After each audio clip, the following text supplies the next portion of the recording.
Реалити играта на Радио Energy "Изчезвам след 60 секунди" се провежда за първи път в българския радиоефир.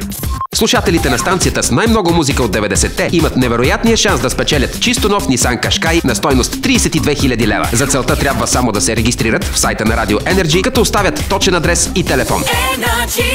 Всички участници, попълнили коректно формите за участие, попадат в списък, от който 3 пъти седмично, в понеделник, сряда и петък, на случайен принцип се избират двама. След като бъде изтеглено името на участника, водещ на Радио Energy и оператор от CTTV отиват на посочения във формуляр за регистрация адрес. Посещенията са 2 на ден. Първото между 9 и 10 часа и второто между 10 и 11 часа. В момента, в който екипът е на адреса, водещата на Energy Request Христина се обажда на участника с фразата: "Имаш 60 секунди, за да спреш да правиш каквото и да е, да излезеш навън, да намериш нашия Nissan Qashqai, да влезеш в него и да стартираш двигателя." В ефира на Радио Energy стартира хронометър, който отброява 60 секунди. За това време участникът трябва да излезе, да намери автомобила, да влезе в него, да затвори вратата и да го запали. С влизането в колата и нейното запалване, участникът се класира за големия финал на играта "Изчезвам след 60 секунди". В края на промоцията всички участници, които са успели да влязат в колата за 60 секунди и да я запалят, ще бъдат поканени на големия финал, когато в присъствието на нотариус ще бъде определен победителят в играта. Той ще си тръгне с голямата награда — нов Nissan Qashqai